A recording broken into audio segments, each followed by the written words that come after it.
In this video, we're going to look at how we create blocks and apply attributes.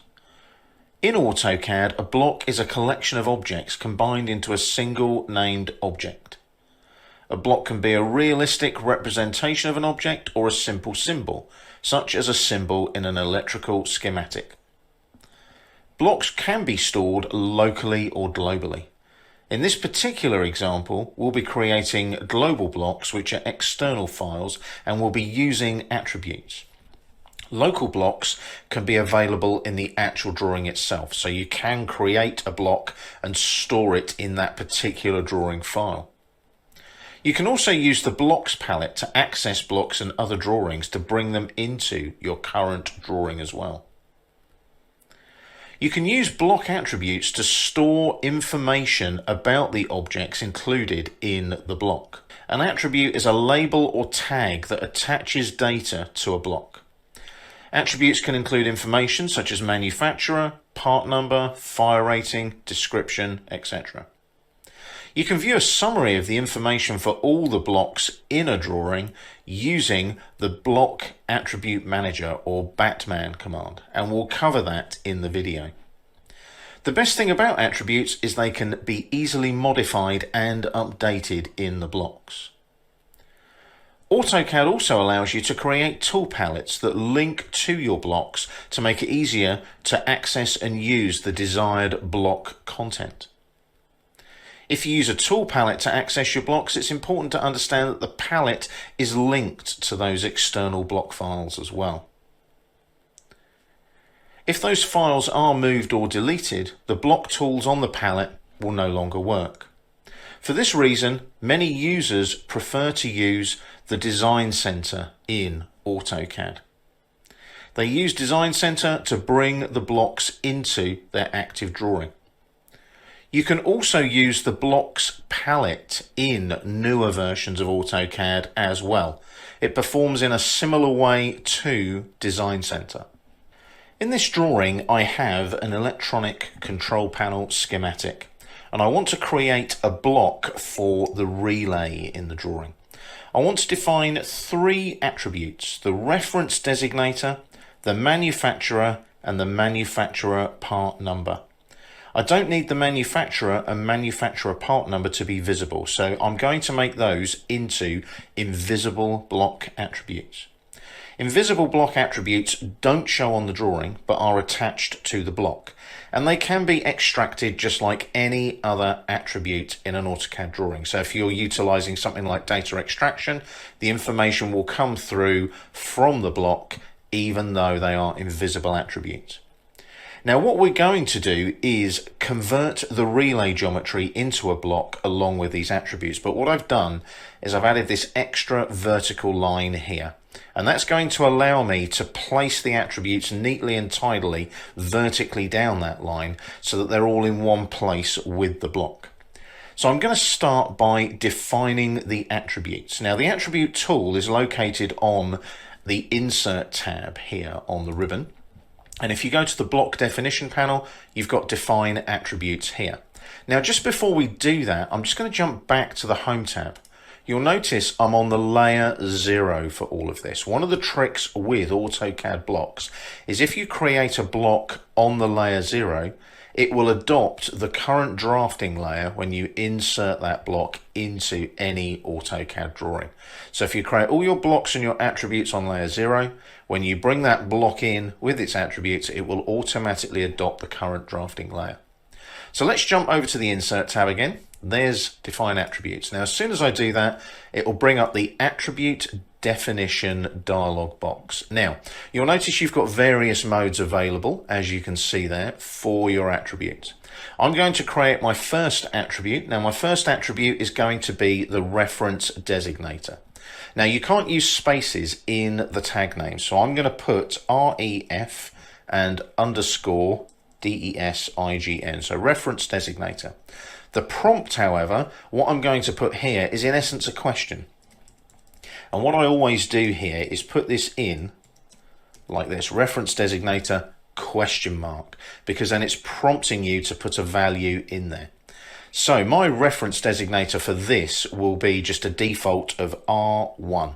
And I always put a default value in just to make sure there's something there as an attribute.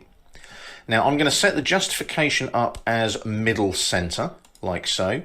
And the text style, I'm just using the standard text style in this drawing. The text height, I'm going to set it to 1 unit, like so. Now this all depends on the units you're using in your drawing and your units of measurement. But in this particular case, the text height is 1 unit high, and I'm going to leave the rotation at 0. I'm also going over here to do an insertion point by specifying it on the screen. That way I can pick a point where my attribute's going to go. If you leave that switched off, it'll automatically put it at the 0, 0, which explains sometimes when you insert an attribute you can't find it. So make sure that you specify on screen like so. So let's click on OK, and there's our ref design attribute tag. Now I'm going to use the nearest snap just to place this on my line. So I'm going to do a shift and a right click, and I'm going to come down here to nearest and line that in approximately there and click. And you can see that sits nicely centered on that vertical line we've got here. So that's my first attribute tag in. Let's do the next one. So again, we can pop up to define attributes, or you can just right click and repeat @def, attribute definition. That'll bring up the dialog box as well.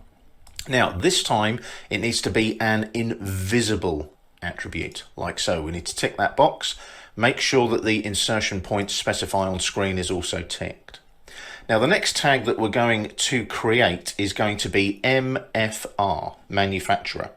So I'll pop that in like so, no spaces or anything like that required in this case. And again, I'm going to put the prompt in there, like that. And again, put a question mark. It's always good to have that question mark because it prompts people to put the value in. Now the manufacturer in this case is going to be Automation Direct. Like so, just to use a well-known manufacturer of relays. Justification, again, middle center. Text style standard. Text height, it's remembered this time to put the 1 in there for me. And I can align below a previous attribute definition with equal spacings. I'm not going to worry about that in this case, because remember, these are invisible, so they won't actually show in the drawing anyway. So I click on OK. As you can see, there's manufacturer. Shift and right click to bring up your override snaps and utilize nearest. And we'll pop that, roughly speaking, there. And as you can see, that's lined in above the reference designator attribute tag. Last but not least, another right click and repeat attribute definition, like so. And again, this one will be invisible. Note it remembers the last setting, so always check your mode like that. Specify on screen is ticked, and then we put the tag in here. So what we need to look at now is our part number. So I'm going to put in there part_NO for part number as the tag. Remember, no spaces allowed. And this will be our part number. So part number question mark, like so. And then I'm going to put a default value in there of, say, R700. Could be a default part number from a catalog, for example. Justification will also be middle center again, like the previous two. Text style standard, text height 1. Remember, don't align below, otherwise it will go over the reference designator attribute tag. Click on OK. There it is there. Shift and right click again for our nearest snap, and we'll hover and we'll place that one there like so.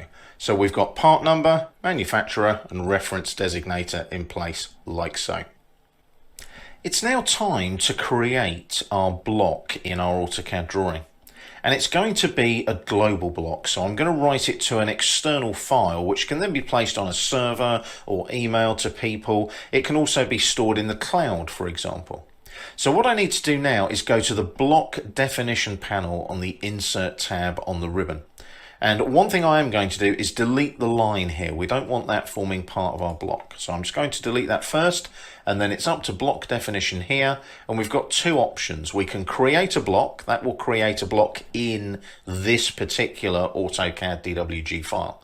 But I want a global block. So I'm going to write the block to its own separate DWG file.